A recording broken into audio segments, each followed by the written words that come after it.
All right, y'all. It is a beautiful Thanksgiving day here in Texas, and I figured I'd show y'all a grafting video. We are going to be back at Mountain Readiness in May, so it's that first week of May. I'll put the link down below, and I'm going to be doing a grafting propagating class at Mountain Readiness. We had such a great time last time. There will be a link below to find tickets and see all the cool people that are going to be there. It's going to be great. We're looking forward to it. But I figured since it was such a beautiful day, I'd come out here and do some grafting. This is a Celeste tree that I had in a bucket in the ground. I wanted to grow out the root base before I planted it. And now, since we have several, I probably have like 10 Celeste trees. What I wanted to do to this tree is I wanted to graft to it to change the variety. So that's what I'm going to show you. What I'm going to show you is I'm going to show you a cleft graft and a chip bud graft. And I've been able to do both of these successfully. And I'm going to give you a couple tips. And it is Thanksgiving, y'all, and as the world gets crazier and we live in this postmodern clown world 2.0, we have to be thankful. We are incredibly thankful.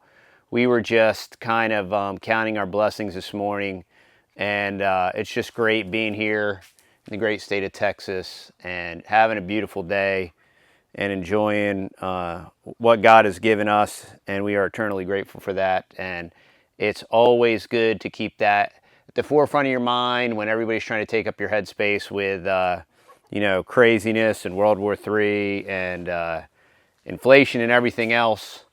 You have to design and build the life you want to live, and part of that design is being thankful to God for all that He's given us. So we take time to do that. I hope y'all are taking time to do that today. So, get into a couple things. I had a fancy grafting knife. I put it in my pocket. It fell out. I lost it. Most of the grafting I've always done has been with a razor blade because you always have a sharp razor. The one thing you always want to do when you're messing with trees and grafts and all that good stuff is you always want to take 90% alcohol, and you always want to sanitize your blade. Sanitize your blade. If I had a little rag here, like my shirt or something, I could, I'm going to wipe this off, just make sure there's no sap on it. I don't know what that is. It's just... Try not to cut yourself. I'm going to try not to cut myself. Matter of fact, I'm going to just switch to the new side of this blade, and that will ensure that this goes off better. A couple other tips. So you'll see all these different grafting tapes on Amazon, and you can buy this stuff and it's real cheap, but it totally doesn't work. It doesn't stick to itself. I've tried them, they totally don't work. Now here's an awesome tip. There's a company in Maine. Okay, the company is Fedco. And you can buy parafilm. This is real parafilm. You get this oversized roll with free shipping for $6. And this is, it's real parafilm, because you'll hear parafilm. You know, there's basically two tapes I recommend, parafilm and buddy tape. Buddy tape is from Japan, and it's $32 a roll. It's a little bit more stretchy, but it will lose its elasticity. So I'm stuck with a half a roll and it died. Now, this is real parafilm from Fedco, FEDCO.com, and it was $6 delivered. So even if this does lose its elasticity and go bad, so that's a mega tip. I wish I had somebody tell me that tip. Fedco.com, $6 delivered. Not sponsored. And this is right here in Maine. Yes, Maine. That's from Maine. Okay, so parafilm helps. The cheap, cheesy stuff from Amazon absolutely doesn't work. Don't waste your money on it. You just need a fresh, clean, sterilized razor blade. I have a couple of those, as you can see. I'm going to use that one. Then you have to pick these are the different scions I'm using. So this is Violet de Solis. This is a great Mount Etna type fig. If you want some fig identification, you see these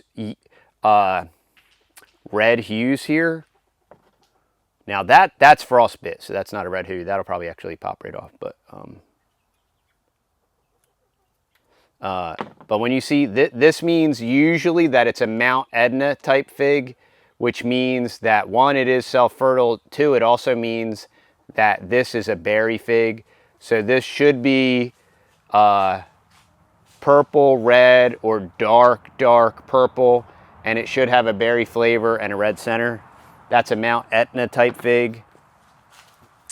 This is a green Yeshia, and this is a green fig with a strawberry flavor and a strawberry center. So when doing a cleft graft, the first graft we're going to do is a cleft graft. You want your scion, so your scion is this, and I'm going to do 3 grafts here, so I got to be selective on which. So I'm going to use the fattest branch to do my chip bud to, because it'll make that easier. And so then I want, for my cleft grafts, I want my scion to match what I'm grafting to. So basically you want it to try to be the same diameter. And to do that, you can move further up. And the higher up you are on the end of your fig, apiarial dominance will kind of force the growth. So let me sterilize my nipples. So the first graft I'm going to do is a cleft graft. Another thing when selecting your scion is you want your wood to be at a minimum partially lignified. You can see that this still has a good green hue to it, but it is partially lignified, which means it's hardened off. So we're going to find a matching diameter. I'm trying to decide if I want to do it from down here up here. This is a little bit skinnier, so I can just pick my spot. So I sanitize my nippers here. So when to do a cleft graft, I want this to be a flush cut. So I want it to be flat because I'm going to split it. And you can see at the cut, you can see the sap is running hard. So another thing is if your sap is still running, you want to do what they call a relief cut. You want to wound the tree down here, and you'll see the sap come out. It takes the sap pressure out of this growth, because if the sap's flowing heavy, it can literally push your graft kind of off. And the other thing is when I go to tape this, I don't like to fidget with it too much, but if it's got sap all over it, it's not gonna. So the nice thing about a cleft graft is basically you want to decide where you want your graft, and you basically just want to split this dead center. So you just want to create a split, and you can just rock your knife back and forth nice and easy, nice and slow. This is a little bit off center, but it should still work. And then I want to take my scion, and I want to find out where. And then basically what you want to do is you want to carve as perfect of a V as you can on this thing. And I'm going to just do it right here at the bottom. So try to imagine a center line, right? So a center line to your scion right there. And you want to cut to that, and you want your cut to be flat. So you want this to be kind of like a perfect wedge, and you want it to die to a point, and you can carve on it a little bit. It's a little bit better and you try not to belly out this top. You want it to be like a flat cut, as flat as you can, to form this wedge. Oh yeah, I think that's going to be a good one. Almost, not as good as I thought it was going to be. Go back in a little bit higher. Push a little bit harder. Pretty close, pretty close. So I'll go back on this side. See, sometimes with the sap it'll be slippery, but you can kind of mess with it. It's not like the end of the world. It's a little bit better to not whittle on it, but this is a rather forgiving process, so it doesn't have to be perfectly exact. There we go. So you want something like that, and you could always trim that bottom if you think it's necessary. So now, if this is the right diameter, you can take your blade, insert it into your cleft here, and you just want to pry it open, just nice and easy. Oh yeah, this is the perfect diameter, y'all. And then you just want to drop this cleft down in there. And the most critical component, this green cambium layer, is what you want to match up. So scion to tree, you want the green line of this scion and the green line, which you can see if you look down into your cutting, you want it to match up. It only needs to match up on one side to take. In a perfect world, when you have an enormous amount of skill, you can pick your diameter perfectly and it'll match up all the way around. Now I'm going to give you another tip hack here too. So for grafting tape, you can use Scotch 130C linerless rubber splicing tape. Now this is very expensive. This is like $30 a roll, and I've had this roll for 2 years. You cut off very little strips, so it's very cost effective. But you can use straight up old, plain old electrical tape. And so this is like, I don't know what, I haven't bought electrical tape in a long time, but this is probably like, this used to be probably like $4 a roll. It's probably like $8 a roll now. And I'm going to use this one just so that I can show you don't have to buy any super expensive tape. So, so once you're all lined up here, and can you get a shot of that? That is... Yeah, sure. 1 second. And that is like perfectly lined up. So this has a really good chance here of taking y'all. And you want the one as best as you can to try to see if it'll disappear into the other. Now, when you're taping this, start down well below. Oh, and the other thing I can do here is, you see this green bud right here? I'm going to take that off so that that's not competing with what I'm grafting to. So that'll eliminate that competition.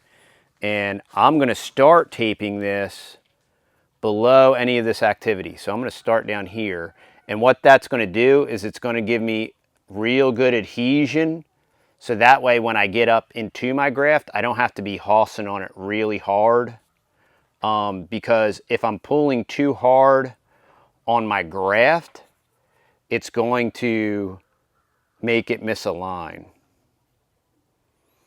And the key component on this is you just want to watch it, and you want that cambium, that green to green, tree to tree, you want that to stay lined up basically. So then I'm gonna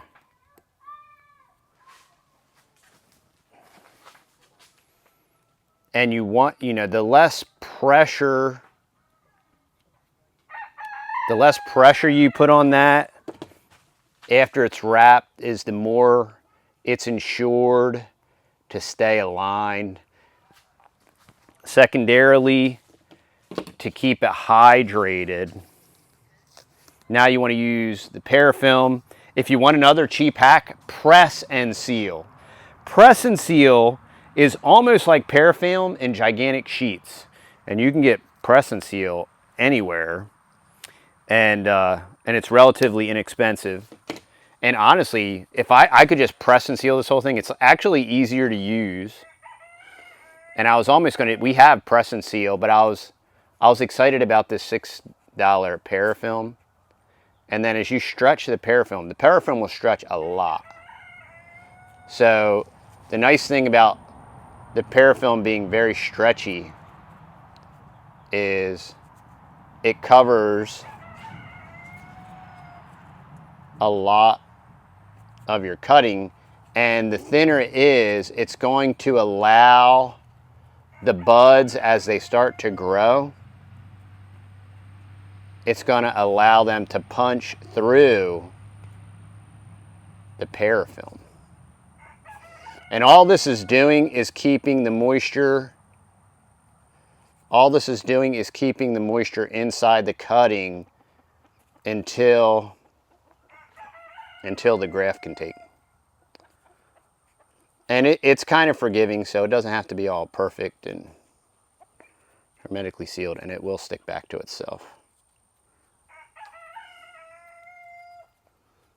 This is the end, so that might not stick to nothing. So I'll just pull it off. And that parafilm will allow, so like this bud right here, it'll allow it to just punch through. It'll allow that bud to just open up. So there you go, y'all. That's a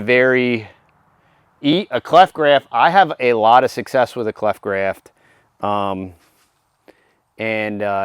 was only one really competing bud on there. As you watch this, if any of these other buds start to pop, I would just knock them off with a razor blade, or you could knock them off with your finger. You could just take your fingernail and knock them off. So that's a cleft graft. So I showed you a cleft graft. I'm going to do a cleft graft over here. I don't have to show you again, but now I'm going to do a bud graft. And this is a cool variety. I've had this tree for several years now, and I still haven't gotten any fruit off of it. It's fruited, but it's always been late in the season, and then the frost has got me. So with a bud graft, I'm looking for a super juicy bud. Now here's just your regular buds, and they're real dormant and whatnot. But as you go towards the top, you get these real super buddy buds that are like perfect for bud grafting. And I think I'm going to take this one. And yeah, I'm going to take that one. Okay.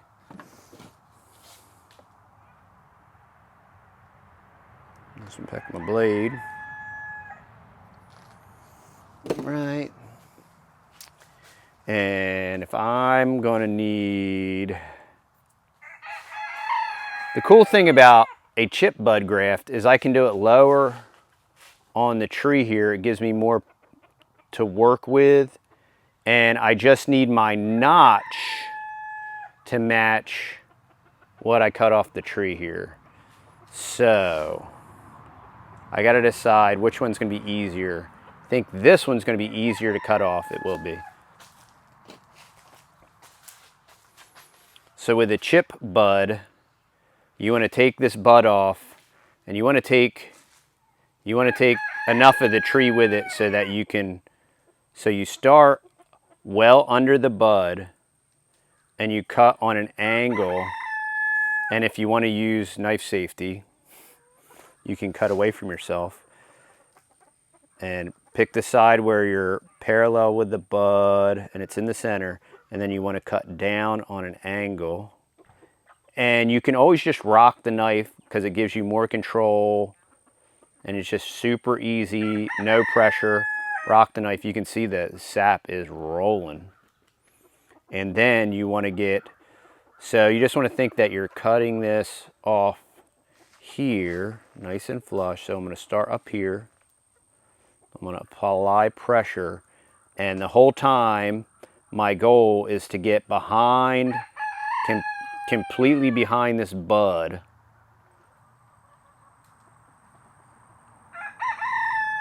And look, y'all, just rock it. All you got to do is rock it. It's going to cut nice and slow. You're not going to damage anything. You're not going to hurt yourself.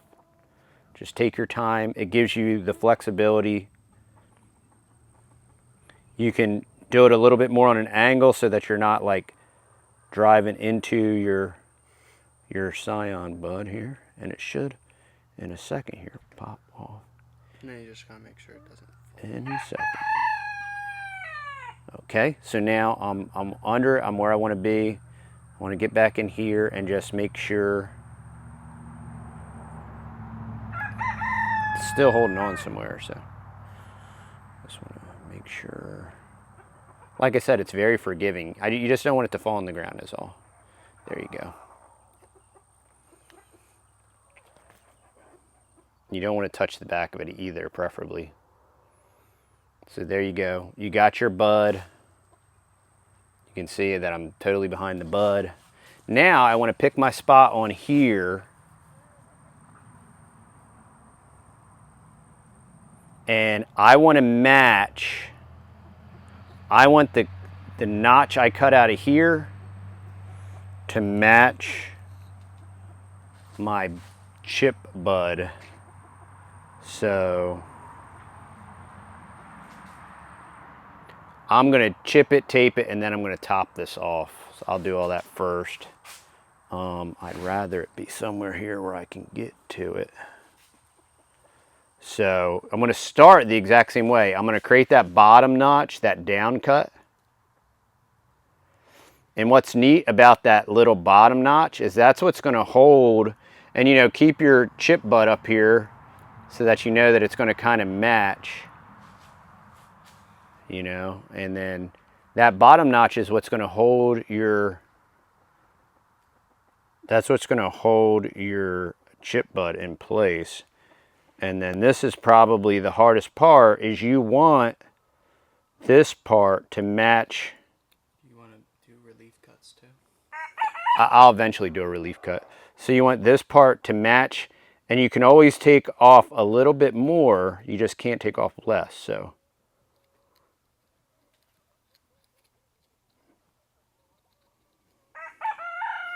there you go. So that is where I'm going to put my bud graft. So now you just slide it in here.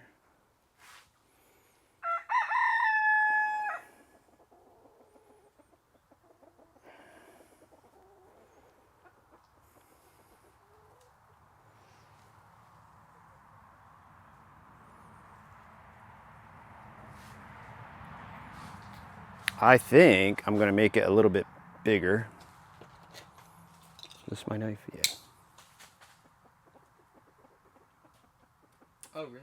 Yeah, I'm just going to make it the tiniest bit bigger because it looks like it can still fit in there. You know, that's kind of like the big thing that I learned is it's not as, it's forgiving. You know, you can practice and you can manipulate this stuff. And the big thing, once again, is you want the green to green. You want it to try to line up as best as it can. As long as it's matching on one side. It's just right at that bottom where it kind of flares out. I'm going to try to take like a fatter part out of here.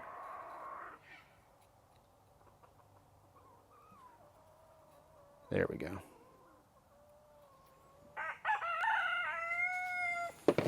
I'm just going to slide this in here, and then I'm going to wrap it up with the parafilm.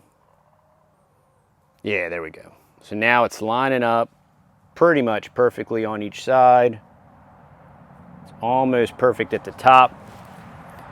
The more of that green, that lines up,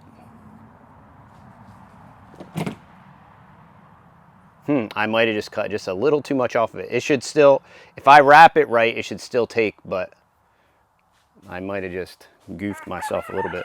It should still take as long as the, I prefer to have that. I thought I was cutting it right at the top. But like I said, it is forgiving. You can just take a piece of your parafilm to wrap the bottom.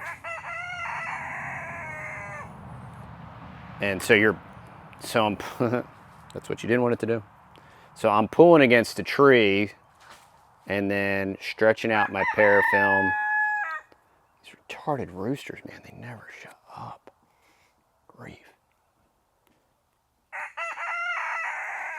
if they weren't fancy chickens, Yeah, I know. Totally worthless chickens. yeah, if they weren't totally worthless. So, okay, so my parafilm broke on me. It's no big deal. I'm just going to get another piece anyway.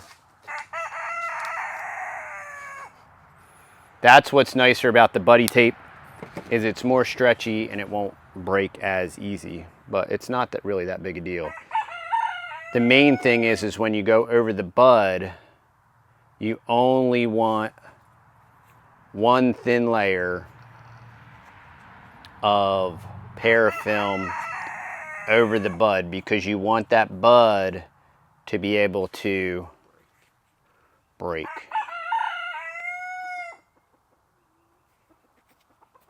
And so now, maybe what I'll do right now, get my clean proners, is I'll take that off. And keep wrapping. Yeah, and I'll keep wrapping, and that'll hold the rest of the moisture into this.